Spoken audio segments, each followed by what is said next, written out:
क्या बॉलीवुड में विलेन्स का ज़माना जा चुका है? तो तेरी ये गुस्ताख ज़बान काट कर हम शेर खां के घर पहुंचा देते। अब देख के तो ऐसा ही लगता है, क्योंकि आप एक बार सोचिए कि कब ऐसा हुआ है पिछले 10-15 साल में कि एक विलन का कैरेक्टर बहुत ज़्यादा फेमस हुआ है। सलाम अलैकुम न्यारी। बहुत कम इंस्टेंसेस आप लोगों के सामने आएँगे, जैसे कि एनिमल में जो बॉबी देओल का कैरेक्टर था, बरार, और बहुत दिमाग पे और ज़ोर डालेंगे, तो लगेगा कि यार जॉन अब्राहम का कैरेक्टर जिम पठान में, वो भी कम तो नहीं था। लेकिन ऐसा क्यों हो रहा है? अगर हम बहुत पहले जाते हैं तो 2010-11 के आसपास जब सिंघम फर्स्ट आई थी, तो उसमें प्रकाश राज का कैरेक्टर बहुत फेमस हुआ था।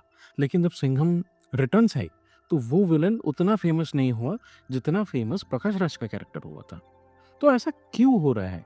इसका क्या कारण है?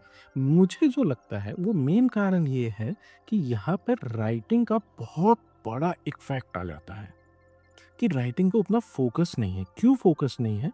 एक चीज़ होती थी जब सलीम जावेद साहब जब स्क्रीन प्ले लिखते थे, तो जो हीरो है, जो मेन कैरेक्टर है, वो लार्जर देन लाइफ होता था।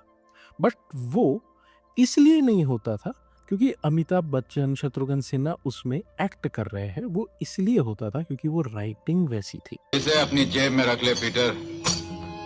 अब ये ताला मैं तेरी जेब से चाबी निकाल कर ही खोलूं। जो हीरो था, उसकी जर्नी जो है वो एक लो लेवल से चालू होती थी, जहाँ पे वो स्ट्रगल करता था, जहाँ पे कोई एक बड़ी फोर्स है जो उसको दबा के रख रही है, और वो जो कैरेक्टर है वो बहुत हेल्पलेस फील कर रहा है, और फिर उसके बाद उसका एक राइज होता था। तब जाके उस एक बड़े फोर्स के साथ हमारा हीरो जो विलन है उससे टक्कर लेता था। वो टक्कर बराबर की होती थी, उसे देखने में मज़ा आता था।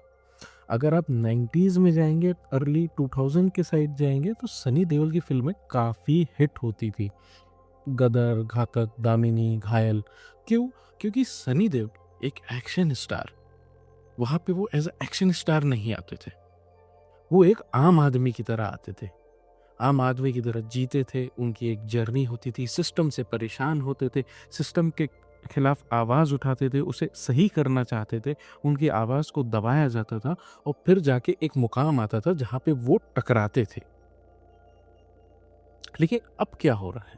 अब ऐसा क्या हो गया कि यही चीज़ें हम पे भारी पड़ रही है, विलन निकल के नहीं आ रहा है, क्योंकि अब जो फोकस है वो राइटिंग से शिफ्ट हो चुका है स्लो मोशन एंट्री के ऊपर, या फिर मोकोबोट वाला जो एक कैमरा है, उसको यूज़ किया जाता है, एकदम ज़ाप ज़ुप ज़ुप ऐसे दिखाया जाता है। तो स्वैग है, लड़कियां है आसपास में, अमीरी खूब है, गाड़ियां खूब है, लेकिन शब्द नहीं है, और शब्दों का ना होना पूरी फिल्म पे भारी पड़ता है, जिसका एग्जाम्पल है फटने से पहले अगर फटने वाले की ना फटे तो फिर क्या फतेह? फटने से पहले फटने वाले की ना फटे तो फिर क्या फतेह? अरे वाह।